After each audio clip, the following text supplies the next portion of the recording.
नमस्ते। धरती के किसी भी हिस्से में जहां मुल्ला कौम मौजूद है, न ये खुद चैन से रह सकते हैं और न दूसरों को शांति से रहने देते हैं। जब तक यह तहमद नहीं उछाल लेते, इन्हें सुकून नहीं मिलता है।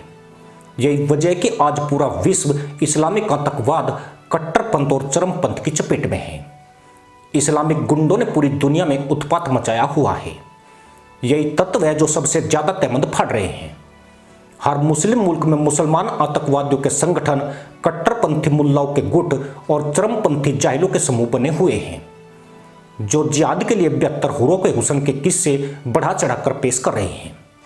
तहमद के कच्चे और बकलोली में रिकॉर्ड बनाने वाले तहमद छाप इस आधुनिक दुनिया के लिए नासूर बन चुके हैं। गैर मुसलमानों से इनकी नफरत तो छोड़िए, ये आपस में ही एक दूसरे को डंडा घुसेड़ रहे हैं। तो मुसलमान या मैं मुसलमान के द्वंद में अब तक लाखों मुल्ला हूर प्रोग्राम का हिस्सा बन चुके हैं, लेकिन तय नहीं हो पा रहा है कि इनमें असली कौन है। यकीनन इनकी मुल्लागिरी से इनका अल्लाह भी बहुत फिक्रमंद होगा और सोचता होगा कि उसने इंसान को जमीन पर भेजा था, फिर यह जाहिल कैसे बन गया।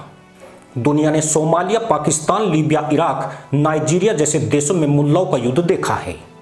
लेबनान, यमन जैसे देशों में भी टोपी जंग लड़ी गई। अब सीरिया में मुल्लाओं में फिर से तहमद संग्राम शुरू हो गया है, या यूं कहे कि दो मदरसा पैदाइश के बीच युद्ध अपने चरम पर पहुंच चुका है। दुनिया सोचती है कि जरजोरू और जमीन के लिए जंग होती है, पर जाहिलों के बीच युद्ध के मुख्य तौर पर 3 कारण होते हैं। पहला लुगाई, दूसरा सत्ता हत्याई और तीसरी जंग किसका तहमद लंबा है, इस मुद्दे पर लड़ी जाती है। सीरिया की जंग तहमद और सत्ता हत्याई का मिश्रित रूप है। इस जंग के महज 40 घंटों के अंदर 1000 से ज्यादा मुल्लाइन को रांड करके इद्दत के लिए भेज दिया गया। इतना ही नहीं, महिलाओं को नंगा करके सरेआम घुमाया गया। ऐसा दृश्य मुल्लाओं की लड़ाई का अहम हिस्सा होता है, क्योंकि जो लोग हुरों की चाह में इंसानियत का गला काटने से नहीं हिचकते, धरती पर घूमती महिलाओं को कैसे बकस देंगे। पाकिस्तान जैसा देश जो दुनिया का सबसे बड़ा सेक्स उद्योग बन चुका है, उसकी वजह से 72 हुरों के तबेलों में लंबी लाइनें लगी पड़ी है, जहां हजारों आतंकवादी वेटिंग लिस्ट में हैं। 57 मुस्लिम देशों में आधे से ज्यादा मुल्कों में छिड़ी लड़ाइयों ने 72 हुरों को भी पसीने छुड़ाए हुए हैं। आखिर लाखों मुल्लाओं के लिए 72 हुरें कब तक श्रृंगार रचाएगी? वह तो बाल बनाते बनाते ही गंजी हो जाएगी। यहां तो जिसके मुंह में दांत नहीं और पेट में आत नहीं, वह भी 72 हुरों के लिए प्रतीक्षा सूची में है। पाकिस्तान, फिलिस्तीन, लेबनान, नाइजीरिया और यमन में पहले ही कब्रिस्तान 2 मंजिला हो चुके हैं। ऐसे में सीरियाई मुल्लाओं ने जंग छेड़कर हुरों के भागने के प्लान को भी ध्वस्त कर दिया है। वह हर दिशा से मुल्लाओं से घिर चुकी है। इजराइल ने गाजा पट्टी की सहायता रोकी, मुल्लाओं ने हुरों की रोक दी। संभवतः सीरिया में छिड़ी मुल्ला जंग से सरकार इतनी परेशान नहीं है जितनी बेचैनी 72 हुरों में बढ़ी हुई है। भिखारी मुल्ला देश कम से कम अमेरिका के सामने दुखड़ा रो सकते हैं, पर 72 हुरे अपना दर्द किसको बताए। उनसे तो बिल्कुल उम्मीद नहीं है जो महिलाओं को नंगा घुमाकर हुओं की किलकारी मारते हैं। दरअसल सीरिया में सुन्नी मुस्लिम बंदूकधारी और शिया मुसलमानों की शाखा अलावी समुदाय के बीच संघर्ष छिड़ चुका है।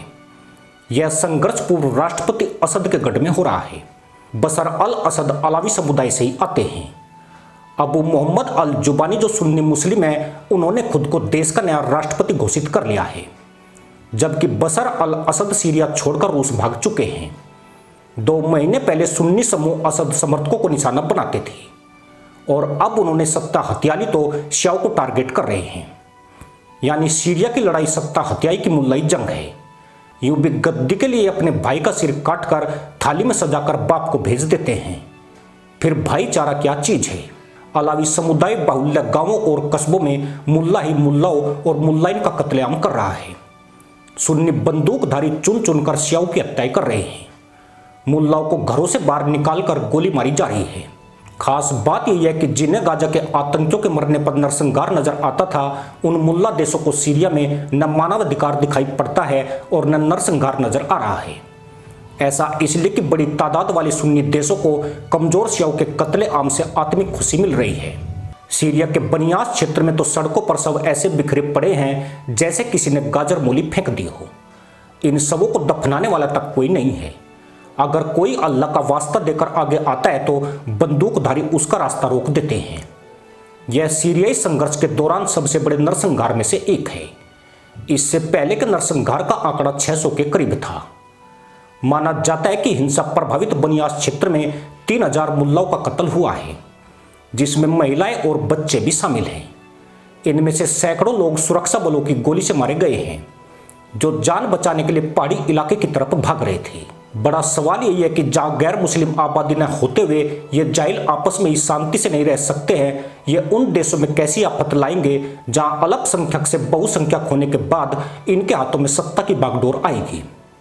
भारत का जम्मू कश्मीर एक बड़ा उदाहरण है, जहां एक मुस्लिम राज्य सरकार के दौरान हिंदू सिखों का नरसंहार किया गया और बाकायदा मस्जिदों से अनाउंस करके उन्हें घाटी से भागने के लिए मजबूर कर दिया। शिया भी इन्हीं के अल्लाह को मानते हैं, मगर कुछ मान्यताओं को लेकर मतभेद इतने गहरे हैं कि ये उनके गले काटने पर उतारू हैं। फिर उसका क्या असर करेंगे जो इनके अल्लाह को बिल्कुल नहीं मानता है। कम से कम गैर मुसलमानों को इनकी फितरत से अभी सतर्क हो जाना चाहिए। इनमें आपस में ही भाईचारा नहीं है, काफिरों से भाईचारे की बात तो बहुत बड़ी है। इसलिए कहीं ऐसा ना हो कि 72 औरों के तबेलों में भी आरक्षण युद्ध लड़ना पड़े। इसी के साथ अनुमति दोस्तों, जय हिंद, वंदे मातरम।